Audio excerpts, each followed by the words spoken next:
अस्सलाम वालेकुम नाज़रीन। इस एपिसोड के आगाज़ में हम देखते हैं कि बंदरगाह पर मार्कोस बालन से कहता है, हमने अपना सामान वापस लाद दिया है, अब हम एल्म लौट सकते हैं।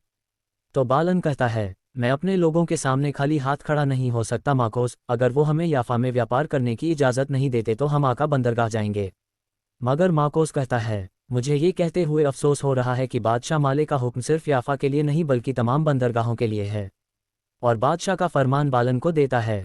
फरमान पढ़ने के बाद बालन को बहुत ज़्यादा गुस्सा आता है और वो कहता है, मैं जल्द या बदेर इस नाकेबंदी को तोड़ने का रास्ता तलाश करूंगा। दूसरी जानिब कैरिक के किले में चातलन मीला के साथ बैठा खाना खा रहा होता है और फिर नौकरानी से कहता है, मेरे पीने के लिए कुछ लाओ, लेकिन वो माइल्स के खास बैरल से हो। ये सुनकर नौकरानी मीला की जानिब देखती है तो चातलन गुस्से से कहता है, मैं कैरिक का कौंट हूँ, मेरे दिए गए हुक्म की पूरी तामील की जाएगी। ये सुनते ही नौकरानी चली जाती है। फिर मीला कहती है, किले का भी कोई निज़ाम है कौंट? तो चातलन कहता है, आदत बनने में वक्त लगेगा। फिर कहता है, मेरी खूबसूरत महबूबा, तुम जिसे निज़ाम कह रही हो वो सिर्फ माइल्स की यादें हैं और मैं उसके साए में नहीं रह सकता। अब से किले में सब कुछ वैसा होगा जैसा मैं चाहता हूँ। उसी लम्हे कमांडर वहाँ आकर बताता है, हम जिस मेहमान का इंतज़ार कर रहे थे वो आ गया है। तो चातलन कहता है, उसे इंतज़ार मत करवाओ, अंदर ले आओ। और फिर कमांडर के जाने के बाद चातलन मीला से कहता है, अब आप आराम कर सकती हैं। ये सुनते ही मीला गुस्से से वहाँ से चली जाती है। फिर वो शख्स अंदर आता है तो चातलन कहता है, निसार खुश आमदीद, यहाँ बैठो। तो निसार उसके साथ बैठ जाता है। चातलन पूछता है, तुम्हारी मैं क्या मेज़बानी करूँ? तो निसार कहता है, गोश्त और खून के लाल रंग वाला शराब। ये सुनकर चातलन कहता है, निसार मैं तुम्हें पसंद करता हूँ, मुझे लगता है कि हम एक साथ जम जाएंगे। उधर शाम में सुल्तान उमर मुल्ला से कहते हैं, नसीहत फ़ायदा नहीं देती, हर कोई खुद को हक पर समझता है।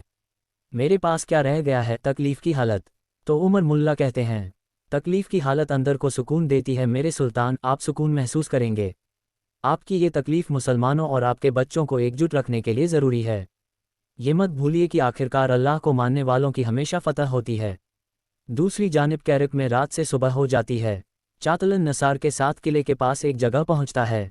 नसार कहता है, तुम अपने किले में बैठकर समझते हो कि कैरिक तुम्हारा है, लेकिन ये सारी ज़मीन जो तुम देख रहे हो मेरे हुक्म में है। चकर्म से लेकर करंजी तक मैं इसे अपनी हथेली की तरह जानता हूँ। ये सुनकर चातलन पूछता है, तो बताओ तुम्हारा मुखबर क्या मालूमात लाया है? तो नसार कहता है, एक अजीम काफिला आ रहा है, ऐसा मौका हमेशा नहीं मिलता।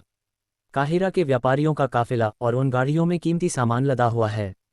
ये सुनकर चातलन खुश होता है और कहता है, ठीक है, हमला उस रास्ते पर होगा जो अमीर सलाहुद्दीन की जिम्मेदारी में है। जब हम अपनी जेबें भर रहे होंगे तो उसे कुछ सिरदर्द होगा। तो नसार कहता है, ठीक है, लेकिन हम गनीमत को कैसे बांटेंगे? तो चातलन कहता है, बहुत आसान, आधा आधा, लेकिन जो मैं देता हूँ उसका हिसाब भी लेता हूँ। अब जाओ और उस लाल शराब के काबिल बनो जो तुमने मेरे दस्तरख्वान से पी।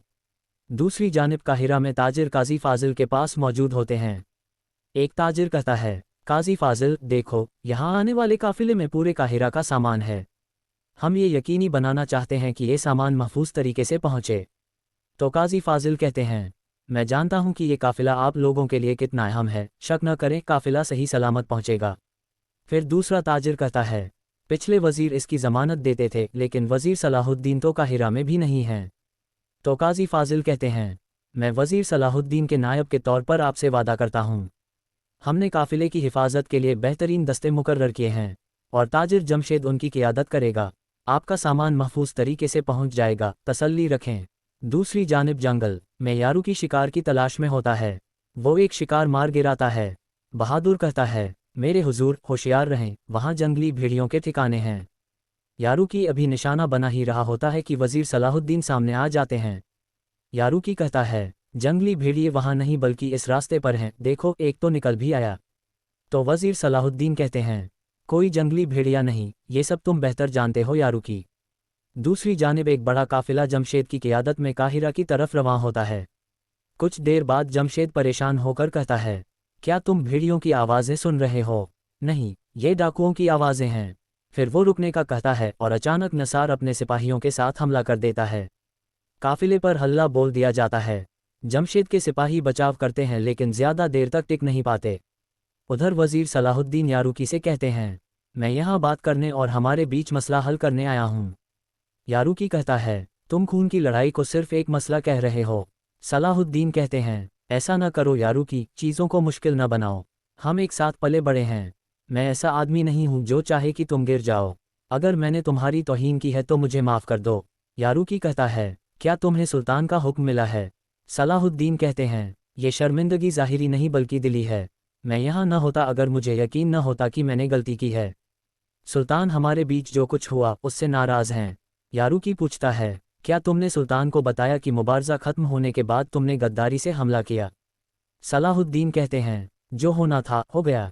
जो गुजर गया उसे छोड़ दो। आओ वो मिस्र जिसे हमने एक साथ फतह किया उसे तामीर करें। यारुकी कहता है, तुम्हारी माफ़ी से अब कोई फ़र्क नहीं पड़ता। मैंने कहा था एक घोड़े पर दो सवार नहीं हो सकते।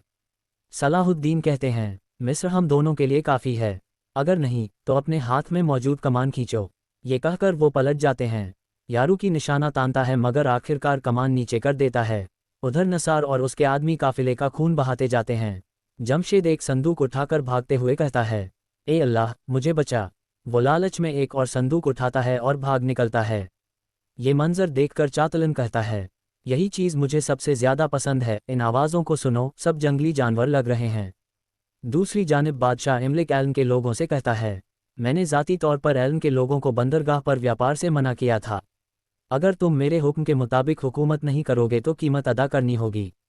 बालन आगे बढ़कर कहता है, क्या आप उन लोगों को देखने आए हैं जिन्हें आप कीमत चुकाने पर मजबूर करना चाहते हैं? ये सरासर जुल्म है। बादशाह कहता है, नहीं, बल्कि मैं मेहरबानी दिखाने आया हूँ। अगर तुम मेरी वफादारी कबूल करो तो मैं तुम सबको माफ़ कर दूंगा। बालन कहता है, अगर आप मुखलिस होते तो हमें व्यापार से न रोकते। आप सिर्फ एलन मुझसे वापस लेना चाहते हैं। लुडगे कहता है, अगर बादशाह खुद हाथ बढ़ाए तो उसे ठुकराना मुनासिब नहीं। बालन कहता है, मैं हाथ तभी थामूंगा जब बादशाह मुझे वो दे जिसका मैं हकदार हूँ। विलियम कहता है, तुम बादशाह के खिलाफ उठकर एलन पर हुकूमत नहीं कर सकते। बालन कहता है, मैंने अपने लोगों से वादा किया था कि मैं ये कभी नहीं छोड़ूंगा। बादशाह इमलक कहता है, कौन जानता है, शायद ये लोग तुम्हें छोड़ दें। जो अपने चुनाव पर अफसोस करे, मेरे महल के दरवाजे उसके लिए हमेशा खुले हैं। ये मेरी आखिरी तंबीह है। जब बहुत देर हो जाए तब रहम मांगने से कोई फ़ायदा नहीं। ये कहकर वो चला जाता है। माकोस बालन से कहता है, ये अच्छा नहीं हुआ। तो बालन कहता है, जब हम कुद्स की बंदरगाहों में व्यापार नहीं कर सकते तो हम दूसरी ज़मीनों पर जाएंगे। काहिरा, हम वज़ीर सलाहुद्दीन से मिलने जा रहे हैं। उधर काहिरा में लोग सामान का इंतज़ार कर रहे होते हैं कि जमशेद भागता हुआ आता है और काजी फाजिल से कहता है, मदद करो, उन्होंने काफिले पर हमला कर दिया है। मैं बमुश्किल जान बचाकर भागा हूँ। ये सुनकर एक ताजिर गुस्से से कहता है, आपने कहा था कि काफिला महफूज रहेगा, क्या आप अपने वादे यूं निभाते हैं? दूसरा ताजिर कहता है, अमीर सलाहुद्दीन कहाँ हैं? कौन हिसाब देगा? उसी लम्हे वज़ीर सलाहुद्दीन वहां पहुंचते हैं और पूछते हैं, ये क्या हो रहा है? तो असीर कहता है, परसुकून हो जाएं, हम सब पता लगाएंगे। सलाहुद्दीन कहते हैं, जिसने भी काफिले पर हमला किया वो इसकी कीमत अदा करेगा। आपका नुकसान पूरा किया जाएगा। मगर ताजिर कहता है, हमारा नुकसान इतना बड़ा है कि आप उसे आसानी से पूरा नहीं कर सकते। तो वज़ीर सलाहुद्दीन कहते हैं, यहाँ शोर मत करो, सब कुछ संभाल लिया जाएगा और अब कोई भी मिस्र में ऐसा हमला करने की जुर्रत नहीं करेगा। नाज़रीन, इसके साथ ही ये एपिसोड खत्म होता है। मिलते हैं बहुत जल्द अगले एपिसोड के साथ। वीडियो को लाइक करें और जिन्होंने अभी तक चैनल सब्सक्राइब नहीं किया वो जल्दी से सब्सक्राइब कर लें और बेल आइकॉन यानी घंटी के निशान को भी दबा दें ताकि आने वाले एपिसोड आपको आसानी से मिल सकें। दुआओं में याद रखें। अल्लाह हाफ़िज़।